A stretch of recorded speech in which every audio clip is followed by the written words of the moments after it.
Hello and welcome to Views from the Market, Midmarket Private Equity and M&A in Canada.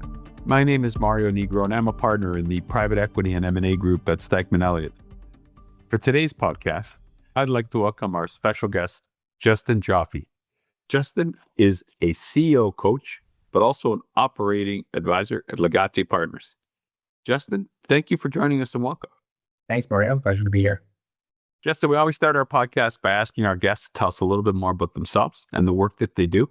So I'd like to start there if that works. Thanks, Mario. So as you gave in your generous intro, I'm a CEO coach. I started my career at the Boston Consulting Group in the Toronto office. I did my MBA at HBS in 2009 with a brief stint in private equity in New York in between for some transaction experience. Graduating in 2009, most people became entrepreneurs because that was their only option. But honestly, for me, it was something I always wanted to do. I grew up in an entrepreneurial immigrant family from South Africa, and I always grew up building and seeing companies being built around me. Post-graduation, I went back to Toronto, took over a small business that my dad had founded, raised capital, first time managing a board, managing a team, managing a product strategy, grew that business over about a 3.5-year period, and then followed my heart and passion to New York, which is where I've always really wanted to live. I then joined up with another searcher who had acquired a retail beauty business, joined him as CFO, and then became CEO of that business. And we did multiple acquisitions and grew that to about 250 employees before exiting to a family office.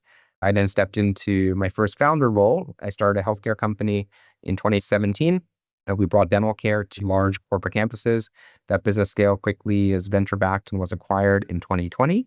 And since that point, my wife and I, with our son, we decided to leave the Northeast and we moved to Nice, where we now live in the south of France.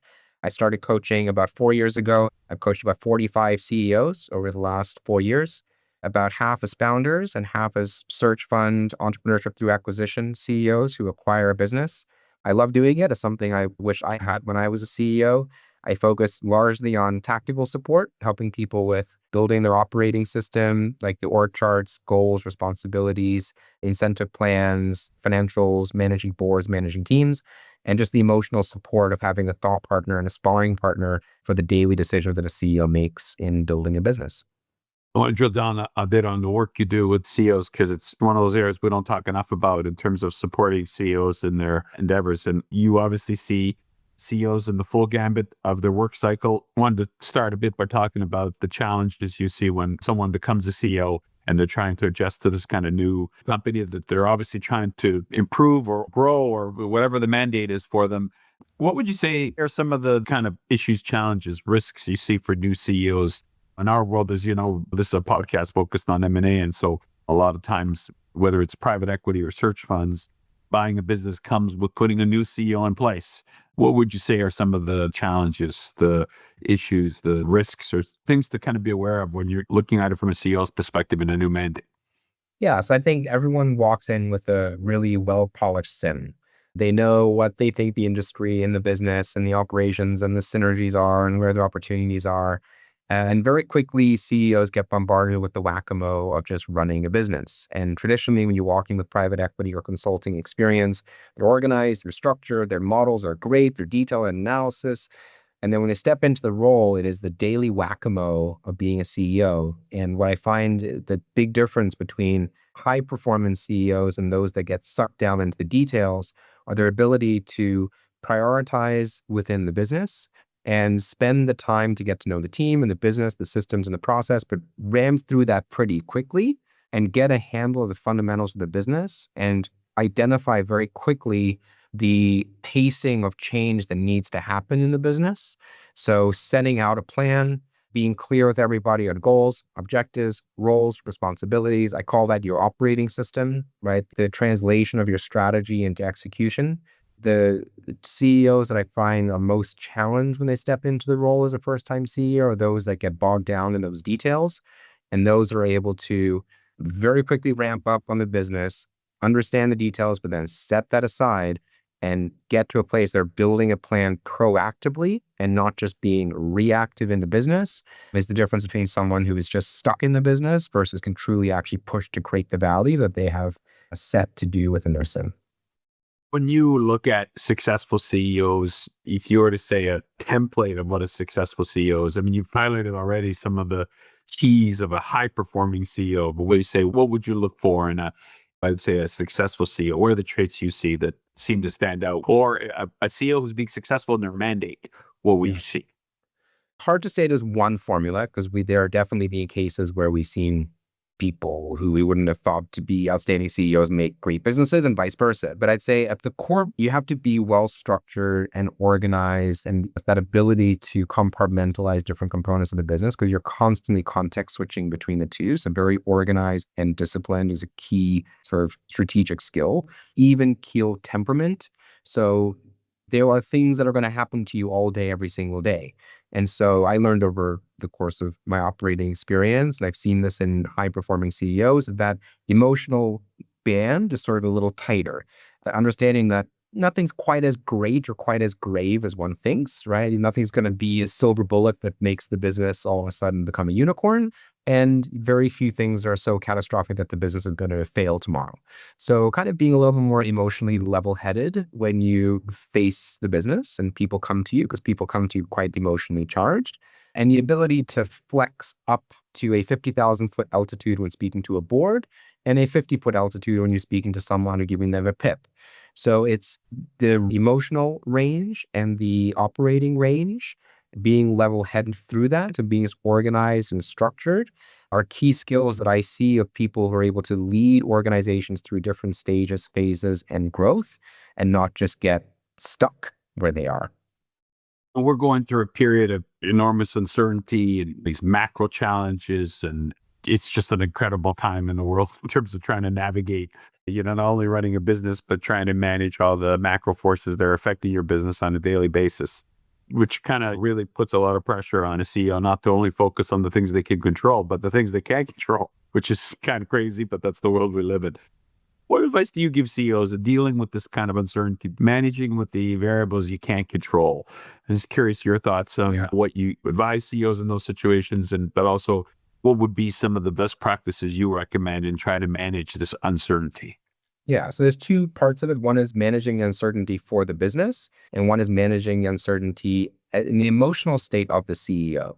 So managing it for the business, you're only a human. So we're going to react to the information available in front of us. We can't get stuck on a plan that we developed when the information and facts change around us. So when information changes, tariffs are introduced, pricing changes, COVID hits, employees leave and they steal information, competitor emerges. The plans change when the facts change. So you've had a plan, and you have to constantly be flexible enough to reevaluate that plan if material facts change around you, right? If you presented a board forecast yesterday and the world changes tomorrow, you rebuild your forecast. Same thing with hiring, with planning, with executing, with go-to-market. You can't be stuck on yesterday's facts. You have to live in the reality of today's facts. That's number one with your business plan. From an emotional perspective, there's another equation, which is some things don't really work out, right? Like it happens. So there are external factors or internal factors where businesses don't exceed your expectations or meet your expectations, or the business doesn't work out the way that you planned. That's just part of life, and as part of an investor's portfolio, is part of the deal that we sign up for. So from an emotional perspective, I've seen CEOs go through tremendous stress. I've had tremendous physical stress as a result of cash flow burn and meeting expectations and things that are within and outside of your control. You're only human. This is just business. And don't sacrifice your own health for things that you can't control, right? So I do find that emotional stress and strain comes into play a lot with CEOs because they put tremendous pressure on themselves, and they feel that from themselves and their boards and their investors. Obviously, there is a objective to grow the business and sell the business and make everyone money and take care of your employees. And I'm not proposing for a second you give up when the times get tough, but put it in perspective of life and timelines. These are just a chapter of your time. So you go in, you execute as best you can. Factors impact you around you. You make the best decisions. You get the best advice. You move forward with confidence and conviction. We adjust to today's reality. But just remember that this is just a chapter. It's just a business, and you're only human, and it's just how life works. So those are sort of the two variables that get impacted when outside factors change your business plan and your own personal emotional stress through that change. One of the things that's so important for the success of a corporation is what the CEO brings in terms of not just the ability to dissect the balance sheet and focus on growth, but the kind of values and the purpose and the culture and the kind of that leadership, value driven purpose that they bring to a corporation. And I wanted to get from your sense, what do you advise CEOs, the new CEOs who are trying to find their way in an organization? Of course, what do? They focus on the balance sheet immediately, trying to demonstrate immediate, tangible results. But what do you do to advise them when you look at these other factors that sometimes are even more important to the long-term success of a corporation than just the balance sheet? 100%. And the reality of what's happening when someone buys a business and Search Retreat or taking over a, call it 10, $12 million revenue business or 1, 2, 3 million of profit and not a tremendous amount of structure or team in place. So most of the CEOs walking in who have grown up through consulting or banking or business schools, they're expecting to lead through these leaders and give directions. They want what you're describing. And then they often find, oops, I actually don't have the team or the budget to hire the team that I really want. So they get sucked into these details and they default into that balance sheet view because that's the strength where they come from.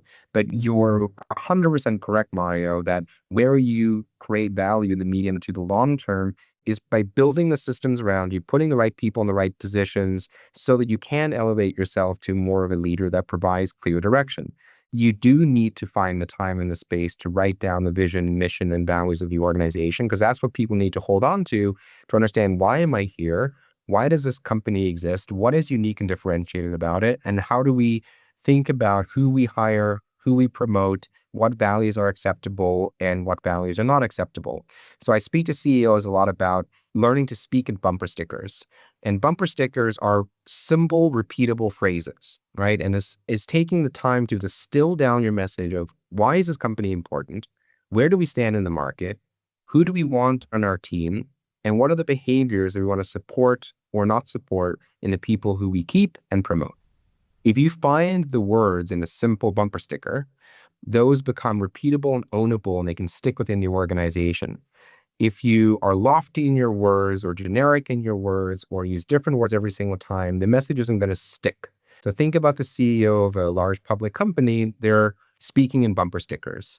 Over the evolution of the company's leadership, as the CEO steps in, is identifying those words, building repeatable processes around them so that they have time and space to become more elevated and think more medium and longer term, and then writing down those values in a way that the organization can really own and sticks. And there's so much going on in your space in terms of ideas about best management practices and how to be a successful CEO. And management literature is incredible in terms of new ideas and interesting perspectives. I always ask our guests to tell us a little bit about trends that they see or where they see the market going. And obviously in your world, that's a little bit different, but maybe I'm asking the question in a perspective that kind of touches your world. What do you see as sort of some of the latest trends in terms of effective CEOs or things you see that lead to success or strategies or new innovations that really supporting CEOs or ideas to support CEOs, or generally speaking, what works these days in terms of helping a CEO to succeed? So search and ETA is becoming a very popular category. A lot of people are trying to buy a business, post-graduating a business school with some consulting and private equity or banking background. They want to be an operator, but they don't want to take the risk of being a 0 to 1 founder, and they don't maybe have the idea or the risk tolerance to do that. So it's becoming a much more popular high growth pathway to being effectively a single company private equity vehicle to go and buy a business. I love the space and I think there's tremendous opportunity and there are a ton of great businesses to buy out there. But because AI is basically automating a lot of this outreach and you're getting a ton of these outreaches to these companies and everyone feels this, they hear the success stories, they feel an urgency to find a deal. There's a wider range of deals that are getting done. And I would say as a theme, once you buy a business, it is going to be a lot of work. There's risk around it. There's work around it. But some businesses are stacking the odds against you in terms of how complicated and difficult it is to operate that business and create value. I would much rather not do a deal than do either a bad deal or a decent deal that's going to be incredibly difficult to operate. So there are just messier, grindier businesses out there. Heavy people businesses, distributed, relying on human capital, They're doable. You can create a lot of value, but they're much, much, much grindier and more difficult. There are other industries and other businesses that are just simpler from an operational perspective. I'd be very thoughtful about looking beyond the numbers and beyond the math and beyond the Excel model to find businesses that operationally scale a bit easier. I also prefer bigger businesses. I find if you're in the 1 to 2, even to up to 3 million EBITDA, there's just not a lot of meat on the bone. Once you buy the business, you're going to be saddled with additional overhead, management fees, board fees, legal fees, reporting and audit fees.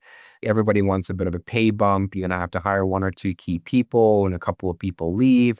The owners and operators manage these businesses on a shoestring.